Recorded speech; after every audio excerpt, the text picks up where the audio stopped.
예, 안녕하세요. 네, 안녕하십니까.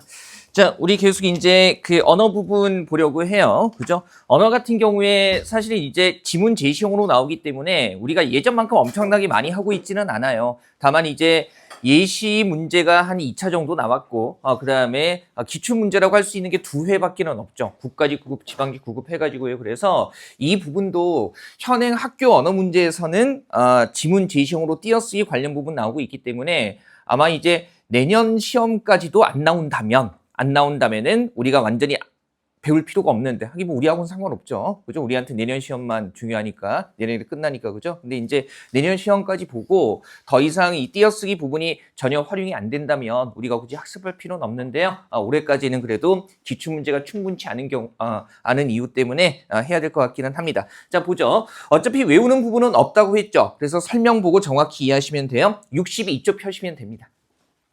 자, 먼저 보시면 맞춤법에서 띄어쓰기 조사라고 해가지고요.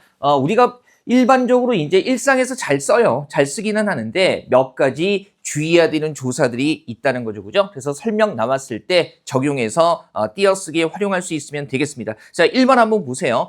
조사는 기본적으로 우리가 어떻게 합니까? 앞말이 뭐예요? 붙여 쓰는 게 일반적이에요. 그죠? 그 다음에 조사가 둘 이상 겹쳐지거나 아니면 어미 뒤에 붙는 경우에도 뭐 해야 돼요? 붙여 써야 된다는 거죠. 이 한국인들 같은 경우에 한 어절에 우리 띄어쓰기 단위를 어절이라고 하죠. 한 어절에 글자 수 자체가 4개가 넘어가면 왠지 띄고 싶은 충동을 느낍니다. 그게 왜 그러냐면 국어의 평균 음절에다가 조사 한두 개 더하면 평균 어절을 구성하는 글자 수가 3글자에서 4글자 정도 되거든요. 그렇기 때문에 좀 길어지면 4개 이상 되면 띄어쓰고자 하는 충동을 느끼는데 이런 거 한번 보세요. 별건 아니고요. 이것이 좋기는 했지만 집에서만큼 편하지는 않았다. 왠지 시각적으로 얘를 띄고 싶은 충동을 느끼기도 하죠. 하지만 이것도 조사, 그다음에 만큼도, 뭐 나만큼, 너만큼 했을 때 만큼도 조사기 때문에 이런 조사들이 연속해서 이어질 때는 앞말에 계속 뭐 하는 겁니까? 붙여 쓰는 겁니다. 뭐 설명 나왔을 때 적용하는 거 크게 어렵지는 않을 거예요. 그죠? 그다음에 두 번째 것도 한번 보죠. 절망적인 순간에 그 절망을 말하면서까지도 포기하지 않는다. 이런 거죠. 보통 우리가 조사라고 얘기하는 건 뭐 뒤에 붙죠? 기본적으로 알고 있죠. 체언, 명사, 대명사, 수사 뒤에 붙기는 하는데 기본적으로 체언이 아니더라도요. 앞말에 용언이 와도 붙여 쓰는 게 조사입니다. 그래서 보면 절망을 말하면서까지도 라고 했을 때 말하면서의 이 면서는 어미예요. 말하다를 활용한 거고 그 다음에 까지도 조사 그리고 뭐예요? 도도 조사 뭐 부산까지 대전까지 그죠? 뭐 밥도 술도 이렇게 했을 때 둘 다 조사기 때문에 한결같이 앞말에 뭐 해준다는 겁니까? 붙여 쓴다는 거죠. 그죠? 요거 나왔을 때는 크게 어렵지 않을 겁니다. 물론 뭐 어미나 체언을 구별하는 게 중요하지는 않고요. 다만 이제 우리가 체언 같은 건 기본적으로 아니까 그거 생각하시면 되고요. 2번 한번 보시면 주의해야 할 조사라고 나와 있습니다. 사실 이제 학교 문법 같은 데서는 이 가치와 같은의 차이 같은 거 설명하고요. 실제 문장으로 띄어쓰기 구성했을 때 어떻게 적용해야 되나 이런 문제가 이미 출제된 적도 있습니다. 보세요. 기본적으로 이 같이나 같은이나 둘 다 어떤 단어를 기본으로 한 거예요? 같다라는 단어를 기본으로 한 거예요. 그래서 의미 차이가 거의 없기 때문에 그냥 똑같은 의미죠. 그죠? 의미가 거의 유사하기 때문에 기본적으로 의미에서 차이는 없지만 문법적으로 봤을 때 띄어쓰기에선 차이가 있는 겁니다. 자, 보면 가치 같은 경우에 앞말이 보이는 전형적인 어떤 특징처럼 해가지고요. 그죠? 앞말처럼 이렇게 되는 건데 같다에서 온 말이기는 하지만 이 가치 같은 경우는 같다의 같에다가 이가 붙어서 하나의 뭐로 쓰이는 겁니까? 조사로 쓰이는 겁니다. 그래서 조사니까 앞말에 뭐 해야겠어요? 붙여 써야겠죠. 눈같이 흰 밭꽃 이렇게 되는 거고 그 다음에 같은 경우는 조심해야 되는 게 보세요. 얘는 지금 전미사 이가 붙어서 조사로 품사가 바뀐 거지만 같은 경우는요. 그죠? 우리 왜 밥을 먹다를 과거형으로 쓰면 어떻게 씁니까? 그죠? 먹었다도 되고 밥을 먹은 이렇게도 쓰잖아요. 그러면 이때 은이라는 것이 뭐가 되는 거예요? 어미가 되는 거예요. 그럼 보세요. 같다의 가치라는 어간에다가 은이라는 어미 붙으면 얘는 같다라는 형용사를 활용한 거죠. 그래서 같다를 같은이라고 활용해도 여전히 형용사, 즉 뭐가 된다는 겁니까? 별개의 단어가 된다는 거죠. 그러면 같은이라고 해도 여전히 별개의 단어인 뭐가 되니까 형용사가 되니까 가치와 의미상 큰 차이는 없지만요. 별개의 단어니까 뭐 할 수밖에 없어요? 띄었을 수밖에 없습니다. 그죠? 자, 이거 같다와 가치에 대한 설명은요. 학교 문법에서도 상대적으로 잘 나오는 띄어쓰기라고 말씀드렸어요. 설명형으로. 그래서 꼭 구별하셔야겠죠. 그러면 비단 같은이라고 했을 때 붙였으면 안 되고 뭐 해야겠어요? 띄었어야겠죠. 그죠? 의미는 유사하지만 비단 같이나 비단 같은이나 의미상 큰 차이는 없어요. 큰 차이는 없는데 가치 같은 경우는 완전히 조사로 쓰이는 거고요. 붙였어야 되는 거고 같은 경우는 같다라는 형용사를 활용한 거. 즉 여전히 형용사로서 별개의 단어이기 때문에 단어별로 띄어 쓴다는 원칙 그대로 적용해가지고요. 같은이라고 했을 때는 앞말과 띄었어야 되는 거죠. 암기 부담은 없잖아요. 그죠? 그 다음에 이번에 보면 꽤나라는 게 나와 있습니다. 그죠? 요거 발음 때문에 이거하고 헷갈리면 안 돼요. 우리 왜 어떤 정도를 나타내는 부사로 뭐가 있어요? 꽤라는 게 있고요. 여기다가 강조하는 보조절 붙여서 이를테면 돈이 꽤나 많다 이렇게 구성할 수 있거든요. 그죠? 근데 이 꽤나 하고요. 돈이 꽤나 뭐 많은가 보다 이렇게 쓸 수 있는데 이렇게 쓰는 꽤나하고 이렇게 쓰는 꽤나는요. 아예 의미가 그죠? 완전히 다른 겁니다. 그죠? 그래서 물론 좀 유사한 측면이 있기는 하지만 돈 꽤나라고 했을 때는요. 얘는 뜻을 외우는 게 중요한 게 아니라 어느 정도 이상이라는 뜻을 나타내는 뭐가 되는 겁니까? 얘는 범주가 보조사. 우리 왜 조사 중에 앞말에 특별한 의미를 더하는 걸 보조사라고 하는데 그 범주를 구별하는 게 중요한 건 아니고요. 꽤나라는 이 형태로 썼을 때 형태 잘 보세요. 이건 뭐가 되는 거예요? 조사라는 거죠. 조사니까 당연히 앞말이 뭐 할 수밖에 없어요? 붙였을 수밖에 없어요. 만약에 꽤라는 부사에다가 보조사 나 붙은 꽤나라는 요 말을 이런 문장에서 쓴다면 돈 꽤나 있다고라고 했을 때는 어떻게 쓰겠습니까? 그렇죠. 띄었어야 되죠. 돈 꽤나 이런 식으로 띄어쓰게 되는 겁니다. 자, 형태상으로 잘 구별해야 돼요. 그죠? 꾀가 아니라 뭡니까? 깨입니다. 그래서 깨나 전체가 통째로 한 덩어리에 뭐가 된다? 조사가 된다. 이렇게 확인하시면 되겠습니다. 그죠? 이거 한번 보시고요. 자, 그 다음에 3번 한번 보시면 이것도 밖에라는 조사가 따로 있는데요. 이거 좀 주의하셔야 되는 게 우리 밖에라고 조사로 한 덩어리로 고정된 거 말고요. 외부를 의미하는 밖이라는 명사에다가 여기에 위치나 장소를 나타내는 에라는 조사가 붙은 밖에라는 구성도 가능하죠. 사실은 그런 것들은 사실은 두 개의 단어로 되어 있는 거거든요. 한 덩어리의 조사가 아니라 이를테면 그죠? 교실 밖에 누군가 서성이고 있다. 뭐 이런 식으로 썼을 때 얘는 뭡니까? 교실 어디에? 외부에 라는 뜻이에요. 그래서 조사로 쓰이는 밖에와 외부에 라는 의미의 명사와 조사가 결합한 밖에가 형태가 똑같기는 한데 그죠? 단어의 품사 자체는 달라요. 그러면 얘는 형태로 구별이 돼야 안 돼요. 안 되죠. 천생 뭐예요? 의미로 구별할 수밖에 없습니다. 역시 이런 의미 차이는요. 지문, 제시문으로 주어질 수밖에는 없습니다. 그래서 밖에가 조사의 형태로 쓰일 때는요. 요건 뜻 한번 읽어볼게요. 그것 말고는, 그것 이외에는 뭐 기꺼이 받아들이는 혹은 피할 수 없는 이런 뜻으로 쓰이게 되는 건데 매번 이렇게 적용하기 좀 쉽지 않잖아요. 그죠? 그래서 이 밖에라는 형태의 단어가 조사로 쓰일 때는요. 조사로 쓰일 때는 뒤에 주로 뭘 뜻하는 말이 온다? 부정을 뜻하는 말이 온다는 겁니다. 이 쓰임과는 명확히 차이가 있죠. 그죠? 그래서 보니까 너 밖에 모르는 나 그러면 너 이외에는 모르는 나 이런 의미가 되는 거고 알다의 부정인 뭐가 오고 있습니까? 모르는 이라는 게 온다는 거죠. 그죠? 이런 거예요.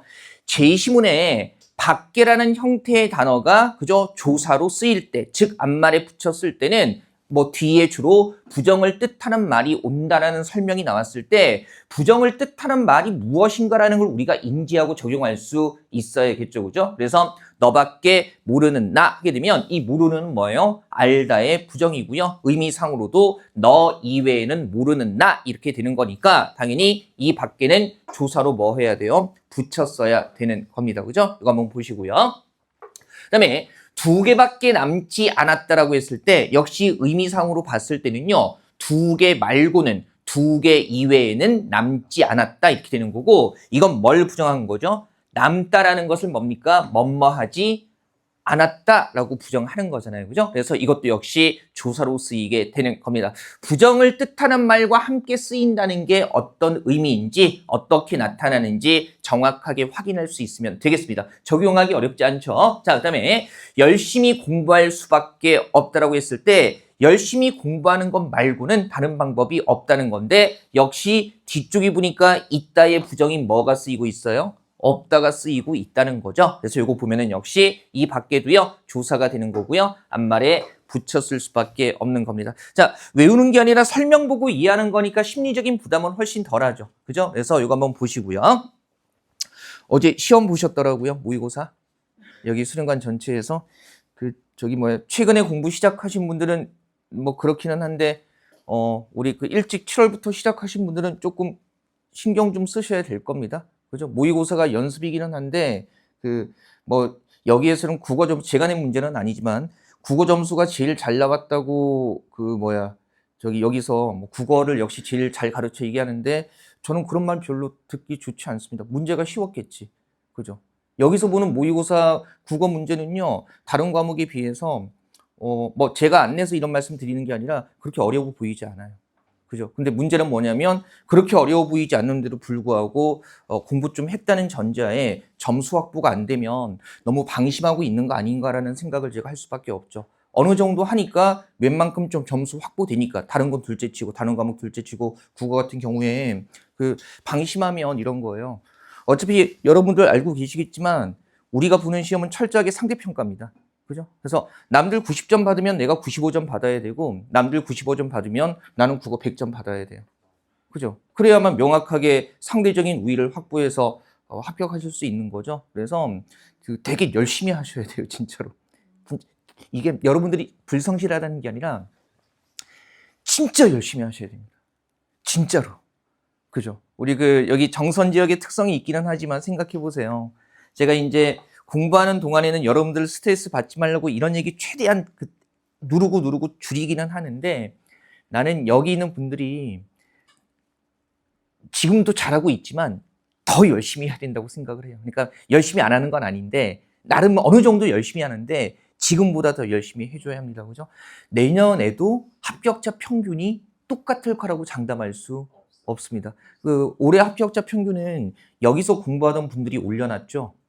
그죠? 여러분들이 올려놨어요. 그래서 여기 안 다니는, 여기 지원하는 다른 곳에서 혼자 공부하는 친구들은요, 굉장히 힘들어지게 된 거죠. 그렇다고 여러분들이 공부를 안 해서 평균을 낮출 필요는 없고요. 자기 인생이 불안해지는 거잖아요. 그죠? 그래서 내년은 우리가 장담을 할 수가 없습니다. 장담할 수 없기 때문에 전반적인 수준도 올라가고 있고. 자, 이제 그리고 내후년부터 초봉이 어쨌든 300선으로 가죠. 그죠? 공무원 초우가 그동안 너무 월급이 안 올랐기 때문에 어쨌든 초봉을 300선으로 맞춘다. 이게 이제 뭐 새 전 같기는 하지만, 그죠? 다 이것저것 다 포함해 300선인데, 요렇게 되면 또 몰라요. 그죠? 당장 응시 인원이 어떻게 될지 모릅니다. 그죠? 그래서 조금 더 이제 시험 점수를 제가 알고 있어서 한 분 한 분 제가 지적하지는 않겠지만 조금 더 신경 쓰고 열심히 해주세요. 그리고 이제 이것저것 인강으로 보완할 때도 조금 잘 봐주셔야 될 겁니다. 제가 재밌는 거 알려드릴까요? 제가 1강을 여러분들 제가 유튜브에 올렸을 때 가장 많이 본 게 1강이 5만 회예요. 예. 1강이 5만 회인데 이게 26강밖에 안 되거든요. 5만 회짜리 건데 26번째 강좌는 마지막 두 강좌가 앞의 내용을 정리하는 실전 문제, 오히려 중요하죠. 근데 조회수가 5,000회입니다. 그러니까 이거 생각을 해보면 이게 제가 옛날에 이제 수능에 있을 때도 봤던 건데, 그 한강의를 시작해서 완강하는 비율이 수능에서는 1% 정도라고 하거든요. 흔히 1% 정도라고. 그러니까 100명 시작했으면 완강하는 건 1명 정도인 거죠. 완강 끝까지 다 듣는데, 이게 그나마 이제 제 강의를 들으시는 분들은 이게 제가 무슨 광고를 해서 찾아온 게 아니라 한 땀 한 땀 누적돼 가지고 이래저래 경로 통해서 오신 분들이기 때문에 제 거는 쭉 제가 한번 확인해보고 봤더니 10% 정도 되더라고요. 그죠? 그러니까 5만이면은 마지막에 5천이고, 그 다음에 처음이 5천이면은 마지막 20번째 강좌가 500 정도에서 10% 정도 됩니다. 그럼 생각해 보세요. 합격자는 어디서 나올 수밖에 없어요? 여기 안에서 나오는 거죠. 아니면은 현장에서 빠짐없이 수업 열심히 들으시는 분이, 이 비율이 정말 재밌는 게 뭐냐면, 우리가 뭐 아프거나 집에 일이 있거나 그런 불가피한 상황들은 있는데, 그 1년 동안 쭉 보면 전체 여러분들 중에서 전출하는 비율도 거의 비슷해요. 그렇죠. 전출하는 비율도 거의 한 10% 정도 됩니다. 물론 이제 강사도 아프면 휴강할 수 있고 여러분도 아프면 결강할 수 있는데 뭐 그런 상황은 별 수 없죠. 뭐 나와 있다고 무조건 공부가 되는 건 아니라, 근데 이 비율이 비슷하다라는 거. 그래서 좀 더 열심히 해달라는 게, 온라인으로 보충을 하든 오프라인에서 나오든 조금만 더 신경 써주세요. 조금만 더 신경 써주세요. 온라인으로 보충하고 있습니다. 예, 그래요. 잘 해주시면 되죠. 그죠? 그래서, 예, 마지막까지 잘 해주십시오. 그래서 정말 이거 숫자 보고 저도 깜짝 놀랐어요. 그러니까 다른 분들 강좌보다 높기는 한데, 많이 본다는 내 강좌도 완강률이 10% 정도구나 해서, 되게, 이걸 내가 어떻게 해야 여러분께 기분 안 나쁘게, 그죠? 우리 성인 대 성인이기 때문에 제가 야단치듯이 말씀드릴 수는 없거든요. 그래서 어떻게 해야 이 말씀을 잘 전달할 수 있을까라고 고민을 해봤는데, 그냥 열심히 하고 있지만 더 열심히 해주십시오. 이게 제가 그 말씀드릴 수 있는 최선인 것 같습니다. 그죠? 우리가 뭐 얼굴 붉히고 그럴 사이는 아니잖아요. 그죠? 예전에 정이 있기 때문에. 자, 보죠. 그 다음에 4번에 요거는요, 설명이 나와도 매번 헷갈려요. 그죠? 이런 4번 같은 경우는요, 조사는 항상 앞말에 붙여 쓴다까지만 던져주고요. 바로 물어볼 수는 있는 건데, 얘는 좀 기억을 해주세요.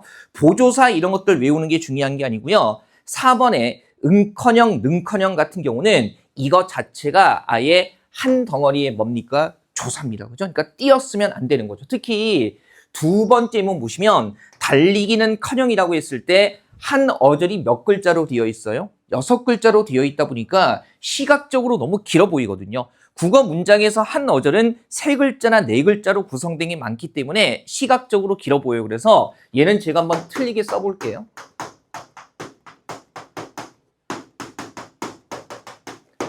이렇게 써버리면 왠지 맞는 듯한 느낌적인 느낌을 줍니다.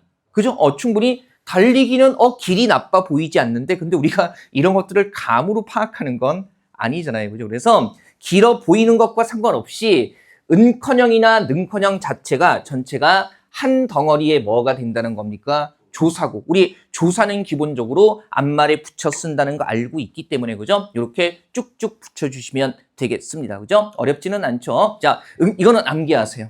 뭐 설명이고 뭐고 얘 하나 정도는 암기 명확히 해 두십시오. 응커녕, 능커녕은 그거 자체가 한 덩어리의 조사라고 아예 암기를 해 두시면 좋고요. 네, 5번에 보면 하고라고 나와 있습니다. 이것도요, 지문 설명용으로 잘 응용될 수 있는데, 하고라는 형태의 조사가 있고요. 우리가 이미 알지만 동사 중에 하다라는 동사도 있잖아요. 그죠? 그리고 하다라는 동사를 활용할 때 뒤쪽에 어미 뭐 붙일 수 있어요? 고 붙일 수 있죠. 나는 공부도 하고 운동도 하고 뭐 이런 식으로 고라는 어미를 붙일 수 있는데, 형태는 똑같지만 얘는 동사 하다의 활용형으로 별개의 단어고요. 이 하고는 이거 자체가 한 덩어리의 조사로 굳어진 겁니다. 그러면 이 두 개를 구별할 수 있는 기준을 찾아야겠죠. 그죠? 하고가 조사로 쓰일 때는요, 우리 교재에 나와 있지만, 자, 어떤 의미로 쓰이는 겁니까? 어떤 의미? 와나 과의 의미로 쓰이는 거예요. 그죠? 그래서 어떤 행위를 하다라는 의미하고는 전혀 관련이 없다는 거죠. 그러면 하고 붙은 말이 와, 과의 의미로 쓰이는지만 파악하면 조사인지 동사인지는 금방 파악할 수 있는 겁니다. 그죠? 이거 바꿔볼 수 있죠. 내 모자는 뭡니까? 그것과 다르다, 이렇게 해석이 되니까 이때 하고는 동사 하다와는 전혀 관련이 없어요. 그죠? 그래서 조사로 붙였어야 되는 거고요. 그 다음에 작은 오해로 그녀는 애인과 헤어졌다. 볼 때마다 통쾌한 문장이죠. 자, 농담입니다. 그죠? 예. 결혼하신 분들은 결혼 생활 잘 유지하시고, 그죠? 뭐, 남친하고 여친하고는 뭐 만났다 헤어졌다 그럴 수 있는 거기도 하니까, 그죠? 결혼하신 분들 말고는 올 연말도 쓸쓸하시겠네요. 이런 것만 나오면 제가 광역 딜을 겁니까? 내년. 그렇죠, 그렇죠. 그죠? 예, 문제 풀고 그러면 쓸쓸할 겨를이 없죠. 그죠? 예, 그래서 공부와 함께 보내시면 되겠습니다. 그죠? 그래서 작은 오해로 그녀는 애인과 이거 제가 만든 예문 아니고 사전에 있는 예문이에요. 그죠? 그래서 약 올리려고 만든 예문 아닙니다. 그래서 조사로 붙였어야 되고요. 그다음에 얘는 어떻게 씁니까? 예, 사과와 배를 가져오너라 이렇게 쓰게 되는 거죠. 그죠? 그리고 우리가 이 하고가 와, 과의 의미로 쓰이기는 하는데 문장 구성에서는 조금 다른 게 엄마하고 이모하고 함께 시장에 다녀왔다 이런 식으로 해가지고요. 그죠? 그러면 엄마와 이모와 함께 시장에 다녀왔다 이렇게 해서 그 하고가 연결되는 거 두 개 각각이 또 붙기도 합니다. 그래서 이제 이런 쓰임도 있다는 건 가볍게 말씀으로 그냥 듣고 알아두시면 되고요. 조사의 범주와 관련해서는 어려운 거 없죠? 그죠? 그 다음에 64쪽 한번 가보겠습니다. 자, 얘는 띄어쓰기 중에서 단위를 나타내는 명사 이렇게 나와 있고요. 그죠? 자, 요것도 설명을 좀 명확히 이해를 하셔야 돼요. 개념적인 설명이 나와 있는데도 불구하고요. 실제 적용할 때 헷갈리는 포인트가 있거든요. 그래서 한번 보시면 그죠? 자, 붙여 쓸 수 있는 경우, 붙여 쓸 수 없는 경우 이런 설명들 잘 이해를 하셔야 합니다. 보세요. 그러면 단위를 나타내는 명사는요, 그죠? 앞말에 붙여 쓸 수 있는 경우가, 이걸 왜 얘기하는 거냐면, 원래는 명사는 별개의 단어니까 앞말과 뭐 해야 돼요? 띄어 쓰는 게 원칙이죠. 단어별로 띄어 쓰고 조사는 붙여 쓴다는 게 띄어쓰기의 가장 일반적인 원칙이니까요. 근데 자, 우리가 단위를 나타내는 명사를 매번 원칙에 따라서 띄어 쓰게 되면 가독성이 좀 떨어져요.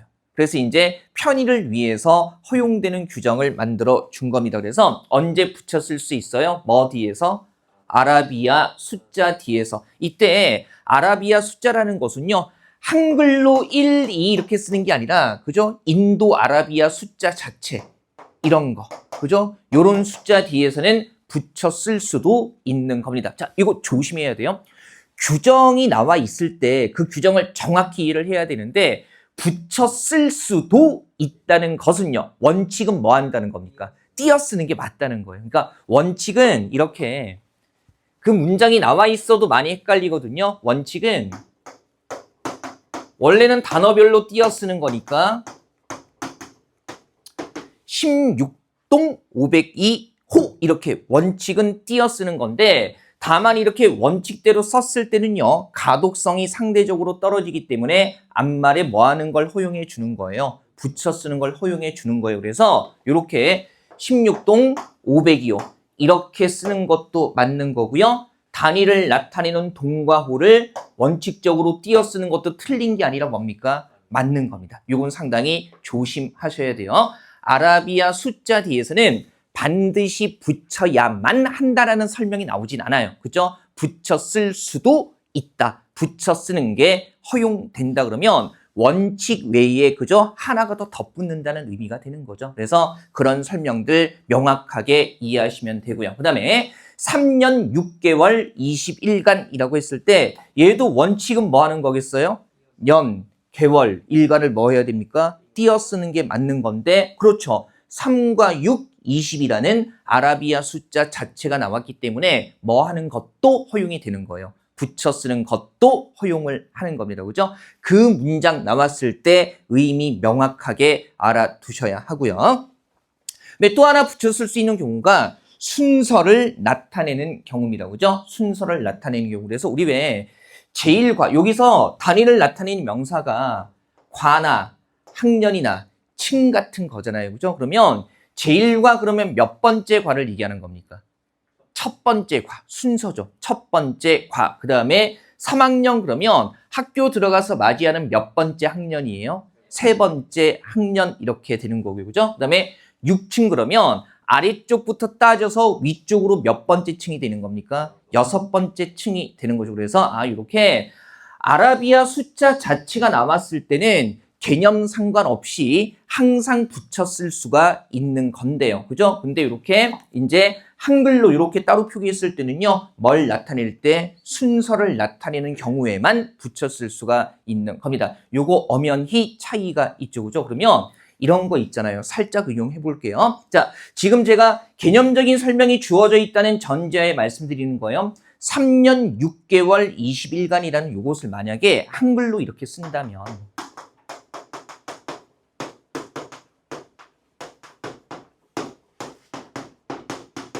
이게 3년 6개월 20일 동안이라는 기간을 나타내는 거거든요. 근데 이렇게 아라비아 숫자가 아니라 한글로 이렇게 쓴다면 이 띄어쓰기는 맞는 거겠어요? 틀린 거겠어요? 틀린 거죠. 그죠? 왜요? 얘는 뭘 나타내는 게 아니에요? 순서를 나타내는 게 아니기 때문에. 그죠? 그래서 이건 어떤 동안, 기간을 나타내는 거지 이렇게 썼을 때 순서를 나타내는 말이 아니기 때문에 붙여 쓰는 게 허용되지 않습니다. 자, 규정이 딱 나와 있어도요, 정확하게 적용하지 못하면 헷갈릴 수 있는 범주라고 말씀드렸습니다. 그죠? 이거 조심해야 되죠? 아라비아 숫자 자체를 때는 순서인지 양인지 기간인지 따질 필요 있어요, 없어요? 없잖아요. 그냥 아라비아 숫자 자체가 쓰였을 때는 항상 붙여 쓸 수 있는 거니까 따질 필요 없는 거고, 요렇게 한글로, 한글의 자음과 모음으로 표기했을 때 붙여 쓰는 게 허용되는 경우는 뭘 나타낼 때에만, 순서를 나타낼 때에만 붙여 쓰는 게 허용이 되는 겁니다. 이거 한번 보시고요. 다만 이제 그 아래쪽에 이제 차례를 나타내는 말과 관련해 가지고요. 우리가 제일과 했을 때 제라는 게 나와 있는데 오히려 얘 때문에 헷갈려요. 보세요.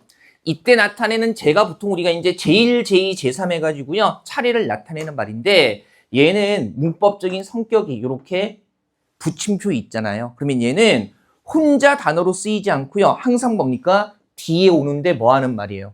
붙는다는 말이죠. 이거 접두사예요. 접두사.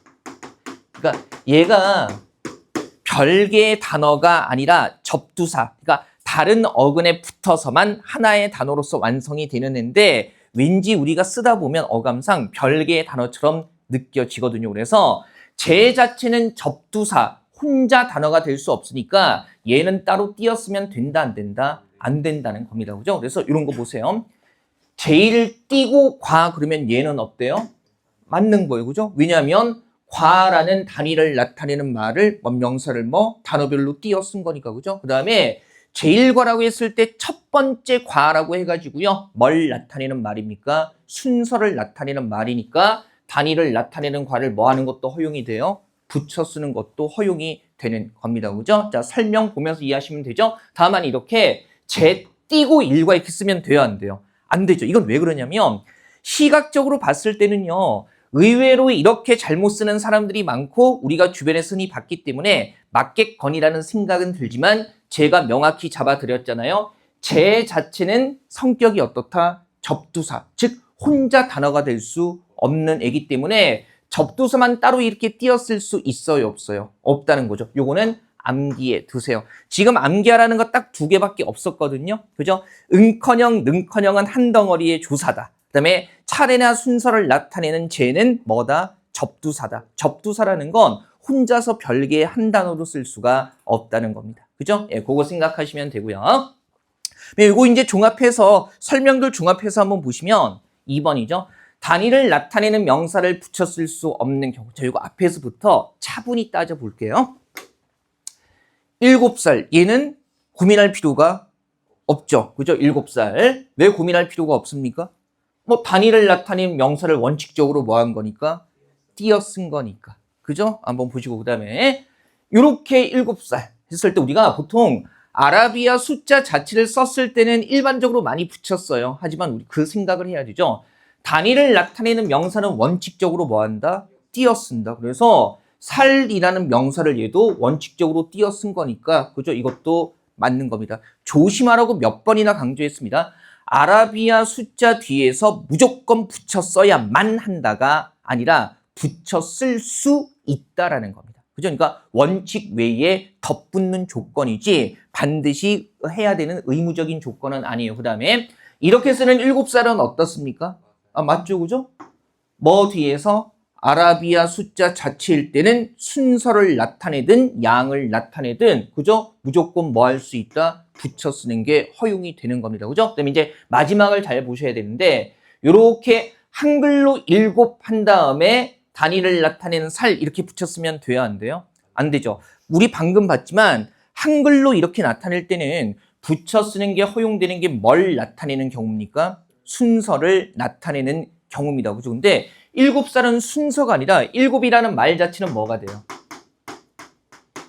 수량이죠, 수량. 가끔 이제 요 부분을 말씀드리면, 선생님, 7살이라는 게 태어나서 7번째 맞는 해에, 그죠? 맞는 나이니까 이거 순서 아닙니까? 라고 얘기를 한다고요. 근데 생각해 보세요. 우리 보통 하나, 둘, 셋, 넷, 다섯, 여섯, 일곱 이렇게 가는 말들은 순서를 나타내는 말이요, 양을 나타내는 말이요. 양을 나타내는 말이죠. 그래서 하나부터 따져보면 7이라는 자체는요, 순서를 나타내는 말이 아니라 양을 나타내는 말이라는 거, 그죠? 요거 조심해야 되겠죠. 7 가지고 굳이 순서를 나타낸다면 완전히 어휘 구성을 다르게 해야 되죠. 7번째 이런 식으로 얘기를 해야겠죠. 그죠? 한번 보시고, 이 7이나 6이나 9 같은 말들은 그 지방 사투리 판별할 때 딱 티가 나는 말들이죠. 그죠? 나는 서울 사람이야 얘기하다가 이제 특히 경상도 쪽 방언에서 이 숫자 세는 억양이 강한데, 그죠? 그래서 뭐 하나, 둘, 셋, 넷, 다섯 이렇게 가다가 6, 7, 9에서 티가 확 나죠. 그죠? 이 군대 얘기만 안 되는데, 제 옛날에 훈련소에 있을 때 그 첫날에 그 우르르 모여가지고 저거 하잖아요. 인원 점검하잖아요. 그래서 하나, 둘 막 이렇게 해서 셋, 넷 해서 뭐 32 번호 끝! 뭐 이렇게 하는데, 16이 있어, 16. 이 사투리 튀어나온 데라고 했죠. 다 긴장되는 분위기 속에서 다들 이제 뭐 하나, 둘, 셋, 넷, 다섯 가는데 16번째 애가 경상도 친구였던 겁니다. 16. 그죠? 억양이 그래서 15, 16 이렇게 가니까 얘는 의도한 게 아니라 동네에서 쓰는 말인 거죠. 근데 17이 무너지는 겁니다. 그러니까 전혀 예상, 긴장 바짝하고 있는데 갑자기 억양이 튀어나오니까 16 튀어나오니까 17에서 무너져가지고 웃고, 그죠? 신성한 그 인원 점검 시간에 웃었다고 모두 벌 받고, 그죠? 그래서 이제 그날 밤에 벌 받고 나서 고민이 시작되는 거예요. 얘를 어떻게 처리할 거냐, 그죠? 얘를 어떻게 처리할 거냐. 분명히 얘를 어떻게 해야 되는데 얘가 잘못한 건 아니잖아요, 그죠? 그러니까 17 보고 버텨봐라라고 할 건지, 아니면은 얘를 위치를 살짝 바꾸는데, 우리가 29이었는가 그래요. 아무튼 기억은 잘 안 나는데 논의를 한 끝에 얘를 맨 끝으로 옮긴 거죠. 그래서 맨 끝으로 놓고 한 10초 정도만 버텨보자. 모두 함께. 그래가지고 뭐 28 하고 이제 마지막 29 이렇게 가거든요. 29 번호 끝 이렇게 가는데 29 번호 끝 한 다음에 모두 다 힘 딱 줘. 그죠? 그래서 그 빨간 모자가 보고 나서 참는 게 기특했는지, 그죠? 더 말을 길게 하지 않고, 사실은 그 빨간 모자 조개도 웃겼을 겁니다. 그죠? 그 여러 억양들이 섞이기는 하는데, 경상도 쪽 방언의 숫자 쓸 때 요런 6이나 7이나 9 같은 경우에 그 방언의 특징이 좀 많이 나타나는 것 같아요. 그죠? 자, 어쨌든 요거 자체는 뭘 나타내는 말? 수량을 나타내는 말이기 때문에, 그럼 우리가 이렇게도 그냥 생각해 보면 되죠. 한글 자체로 양을 나타낼 때는 단위를 나타내는 명사를 뭐 할 수 없다? 붙여 쓸 수 없다는 겁니다. 그죠? 이거 한번 보시고요. 자, 그 다음에 이것도 계속 한번 보죠. 내용들하고 연결고리만 잘 잡으시면 돼요. 31쪽에 한번 보시면 띄어쓰기와 관련해가지고요. 보조 용언 이렇게 나와 있습니다. 요 부분은요. 유형 하나 끝날 때마다 문제 하나씩 나오지 않는 이유가, 그 띄어쓰기가 만약에 나오면 여러 가지를 한꺼번에 복합적으로 구성해서 물어보기 때문에 뒤쪽에 좀 모여있는 거 보고 볼게요. 그죠? 한번 보세요. 자, 보조용언 같은 경우도요, 이 붙여 쓰는 걸 허용하는 경우들이 있기 때문에 이 설명은 잘 이해를 하시면 되겠습니다. 다만 여러분들이 좀 센스를 발휘해 주세요. 그러니까 뭐를 붙여 쓸 수 있다는 거예요? 보조용언. 그러니까 본용언 다음에 본용언이 나올 때가 아니라 본용언 다음에 뭐가 나올 때, 보조용언이 나올 때 붙여 쓸 수 있는 경우가 좀 있다는 거죠. 그죠? 그러면 요 조건 그대로 보시면 되죠. 본용언 다음에 보조용언이 나오는데 그게 뭐와 뭐로 이어질 때, 아나 어로 이어질 때 붙여 쓰는 게 허용이 되는 겁니다. 붙여 쓸 수 있는 경우라고 나와 있지 붙여 써야만 하는 경우라고 나와 있지 않잖아요. 그죠? 그러면 원칙은 기본적으로 항상 유지가 되는 거예요. 그러니까 단어별로 띄어 쓰고 그 다음에 다음에 보조용어는 붙여 쓸 수도 있다라고 해석할 수 있어야 되는 거죠. 그러면 첫 번째요. 사과를 먹어 보았다라고 했을 때 어차피 별개의 단어니까 띄어 쓰는 거 맞는 거고요. 다만 이제 요 뒤에 먹어 보았다라고 했을 때 이 보다는 본용언이 아니라 뭐가 돼요? 보조용언이죠. 우리 앞에서 본용언, 보조용언 구별하는 거 그죠? 다뤘습니다. 그죠? 본용언, 보조용언 구별하는 거 우리 어떻게 했어요? 여기서 까먹으면 안 되죠? 앞에 거 빼고 사과를 보았다. 말 되기는 해요. 그러니까 문장 자체 사과를 보았다 자체가 뭐 사과 봤어. 말 되기는 하는데 그죠? 근데 먹어 보았다의 보았다와 그냥 보았다의 의미가 같아요? 달라요? 다르죠. 그러면 이럴 때는 본용언이 아니라 뭐가 돼요? 보조용언이 되는 거죠. 그래서 보조용언이고 이 보조용언이 1번에서 설명하고 있는 대로 뭐 다음에 이어지고 있기 때문에 다음에 이어지고 있기 때문에 뭐 하는 것도 허용이 된다. 붙여 쓸 수 있다. 붙여 쓰는 것도 허용이 된다는 겁니다. 자, 다시 한번 말씀드리지만 외우는 게 아니라 설명 보면서 분석해서 판단할 수 있으면 되는 거예요. 그죠? 그리고 요거 왜 이런 규정을 만들었는지 그냥 이유는 참고 삼아 말씀드리면 국어 단어 중에 중간에 어가 들어가서 한 덩어리의 합성어가 된 단어들이 굉장히 많아요. 그러면 이게 왜 이런 거냐면 다음에 보조용언이 나올 때 얘를 반드시 띄었어야만 한다라고 규정을 하게 되면 매번 중간에 어가 들어가 있는 단어를 볼 때마다 얘가 본용언 다음에 보조용언이 이어진 건지 중간에 어가 들어가서 한 덩어리의 단어가 된 건지 매번 분석해야 하는 번거로움이 생기죠. 그래서 그런 번거로움을 없애주려고 만든 규정이 이 규정이 되는 겁니다. 물론 규정을 왜 만들었는가라는 것은 굳이 암기할 필요는 없는데 쓸데없이 만든 규정이 아니라는 거죠. 제가 그 어문 규정 보면서 상당히 어떤 인간의 휴머니즘 뭐 이런 게 느껴지는 규정이라고 생각이 되는 부분이 이 부분입니다. 그죠? 언어 현실을 충분히 고려해서 우리를 괴롭히려고 만든 게 아니라 우리가 좀 쓸 수 있게 편하게 만든 거죠. 네, 2번 보시면 보세요. 본용언 다음에 보조용언이 이어지는데 본용언이 어떤 형태로 되어 있고 용언의 관형사형. 관형사형이라는 것은요 보통 우리가 이런 거잖아요. 어미 중에 주로 받침이 뭐로 끝나는 애들 니은이나 리을로 끝나는 애들이 요게 붙으면 뒤에 나오는 체언을 꾸밀 수 있도록 해주기 때문에 그런 것들을 무슨 형 어미라고 해요? 관형사형 어미라고 하는 거죠. 그래서 용언의 관형사형이라는 것은요. 용언의 어간에 받침이 니은이나 리을로 끝나는 어미들이 붙는 형태라고 생각하시면 돼요. 그죠? 그 다음에 그 뒤에 오는 보조용언이 의존 명사에 뭐나 뭐가 붙은 형태일 때 하다나 쉽다가 붙은 형태일 때 그러면 잘 모르면서 아는 체한다라고 했을 때 얘는요. 체라는 의존 명사에 뭐가 붙은 거예요? 하다가 붙은 거니까 이렇게 형성된 보조용어는 규정대로 앞말에 뭐 할 수 있다? 붙여 쓸 수 있다는 겁니다. 그래서 아는 띄고 체한다로 되지만요. 아는 체한다 이렇게 쭉 붙여 쓸 수도 있다는 거죠. 그죠? 보시고. 자, 일단 이 설명 남았을 때 충분히 적용해서 활용할 수 있겠죠. 그죠? 그것만 잘 생각하시면 되고요. 그다음에 이번에 보면 역시 어문 규정에 보조용언을 붙여 쓸 수 없는 경우도 있어요. 그럼 생각해 보세요.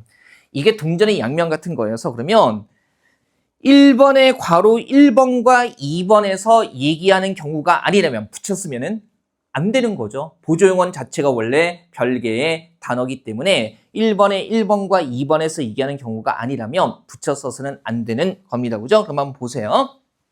보니까 앞말에 조사가 붙는 경우 보니까요. 직접 먹어는 보았다라고 했을 때 본용언 보조용언인데 얘는 조사 뭐가 붙었어요?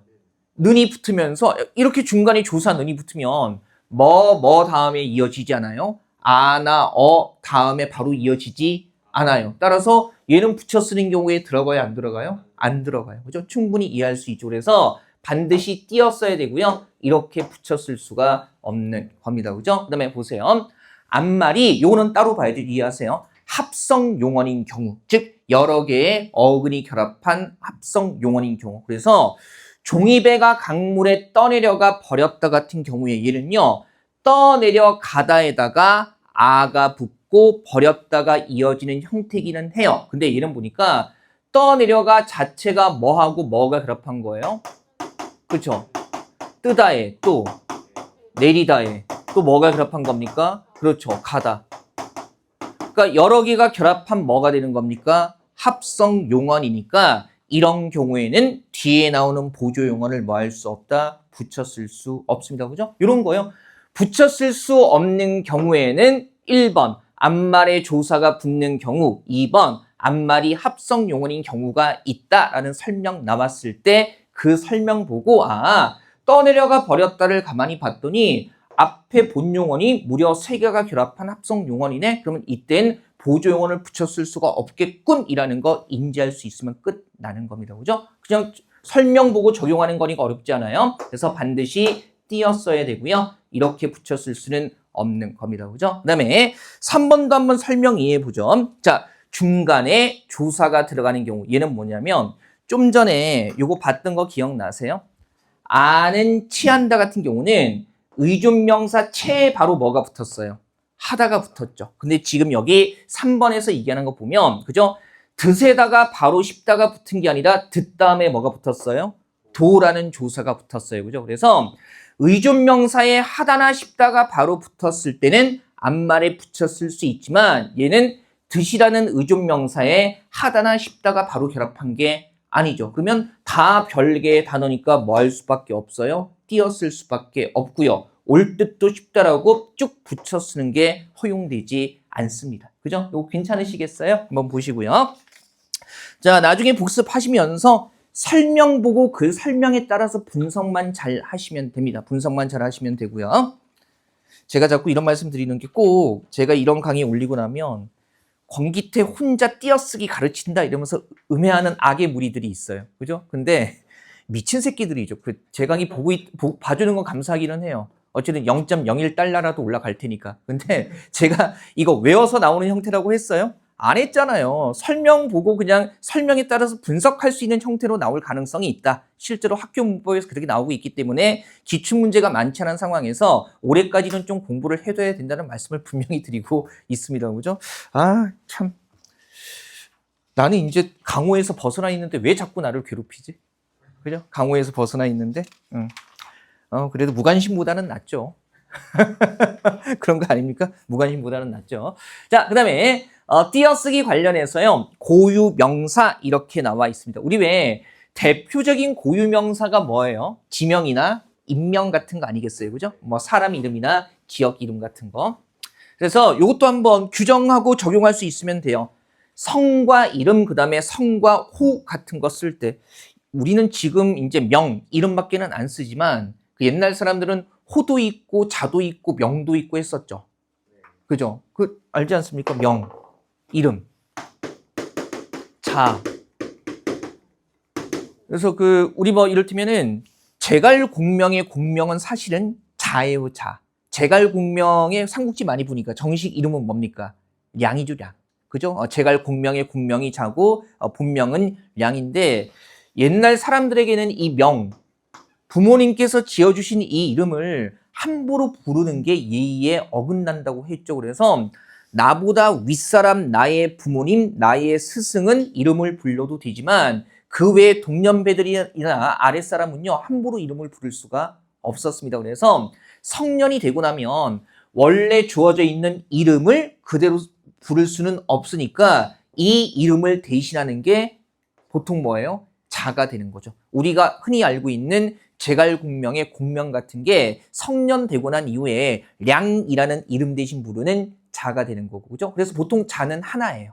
그죠? 그 다음에 호 같은 경우는 자기가 지어도 되고 남들이 지어주기도 하죠. 그래서 뭐 여러 개 쓸 수도 있는 거고, 뭐 본인이 지향하는 바나 아니면 그 사람의 특성을 나타내는 말을 호로 따로 부르는 겁니다. 그죠? 그 다음에 성년 되기 전에도 어쨌든 이름을 함부로 부르지 않았겠죠. 그래서 이렇게 어렸을 때 따로 부르는 이름을 뭐라고 합니까?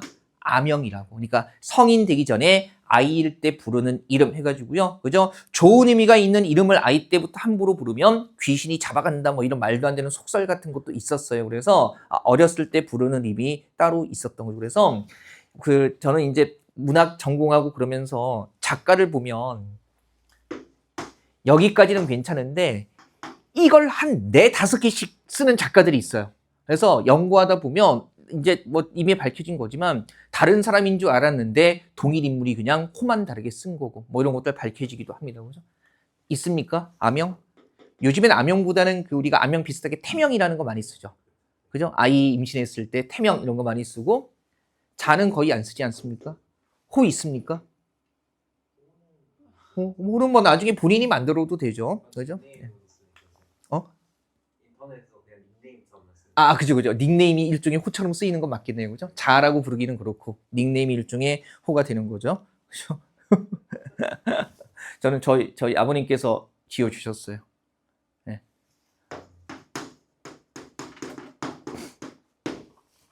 깊을 심자에 마음 숫자 써가지고 심수라고 하는데, 깊은 물은 그 표면이 폭풍에 거칠게 막 흔들려도 깊은 물은 언제나 잔잔히 흐른다 해가지고 세상의 풍파에 경거망동하지 말라 이런 의미에서 심수라고 이제 호를 쓰라고 지어주셨는데 그죠?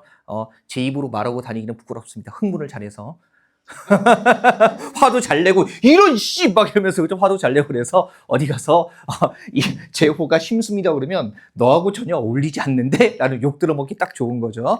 자, 그다음에 보세요. 여기 나와 있는 건 성 바로 다음에 뭐가 나올 때 이름이나 호가 나올 때는 뭐 한다? 붙여 쓰고 그다음에 이에 덧붙는 호칭어. 우리 왜 호칭어라는 게 누구누구 씨, 그죠? 누구누구님 아니면 누구누구군, 누구누구양 이렇게 부르는 것. 즉 부르는 말들이 다 호칭어가 되는 거예요. 당연히 이런 호칭어 그다음에 관직명은 별개의 단어이기 때문에 뭐 해야겠어요? 띄었어야 되겠죠. 그죠? 그래서 보니까 서화담, 이 화담은 우리가 많이 봤던 거 아닙니까? 누구의 호입니까? 화담, 서경덕 선생의 호입니다. 그래서 성이 서고 호가 화담이니까 어쨌든 성 바로 다음에 이름이나 호가 나올 때는 뭐 한다? 붙여 쓴다는 거고요. 그죠? 그 다음에 최영신 씨라고 했을 때 성 이름이고 이때 나오는 씨 같은 경우가 다른 사람을 부르는 뭐가 되는 거예요? 예, 호칭어가 되는 거죠. 그래서 별개의 단어니까 띄어쓰게 되는 겁니다. 다만 여기서 이제 문제로도 가끔 나오는데 우리 이런 거 보세요.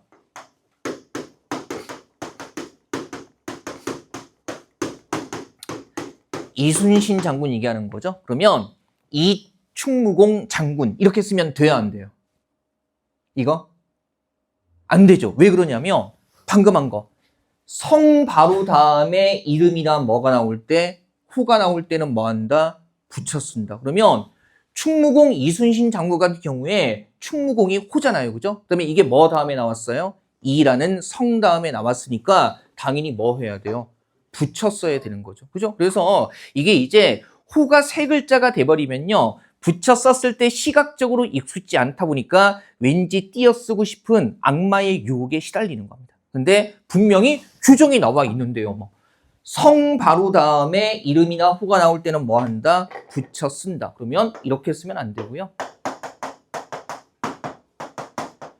이충무공 장군 이런 식으로 써줘야 되는 거죠. 그죠? 장군 같은 거 관직명이니까 별개의 단어로 띄었어야 할 거고요. 괜찮죠? 그죠? 그 다음에 다만 여기 보면 이것도 설명 보고 이해하면 돼요. 시라는 말이 다른 사람을 부르는 호칭어로도 쓰이기는 하는데요. 이 시가 어떤 성씨나 그 성의 가문, 문중을 나타낼 때는 별개의 단어가 아니라 전미사입니다. 그래서 별개의 단어가 아니라 전미사라면 당연히 뭐 해야겠어요? 혼자 단어가 될 수 없으니까 붙여 써야겠죠. 그렇죠. 그래서 최씨 문중 이랬을 때는 최라는 성을 가진 가문이나 문중, 그 다음에 그의 성은 남씨입니다라고 했을 때 성씨 자체를 가리키는 거죠. 그래서 이럴 때는 별개의 단어가 아니기 때문에 뭐 해야 한다? 붙여 써야 한다라는 겁니다. 그죠? 설명 다 나오니까요. 보고 이해할 수 있으면 되겠고요. 자, 2번까지 보고요. 잠깐 숨 돌릴 시간 드리겠습니다. 자, 잠 좀 깨시고. 우리가 매번 월요일에 보는데 토일 지나고 나서 그죠? 힘들기는 하죠. 그죠? 예, 근데 뭐 하기는 뭐 근데 특별히 다르지 않잖아요. 토요일도 월요일처럼 공부했고 일요일도 화요일처럼 공부했고 그런 거 아니었습니까? 자, 더 길게 묻지는 않겠습니다. 그죠? 자, 봅시다. 둘 이상의 단어로 이루어진 고유 명사 같은 거 지금 보면 해, 섬, 강산, 산맥, 고원, 평야 이런 것들은요 기본적으로 명사죠. 근데 이런 것들이요, 그죠? 고유 명사에 붙을 때는 그냥 편하게 뭐 한다? 붙여 쓴다는 겁니다. 이게 벌써 한 지 10년 정도 됐네요.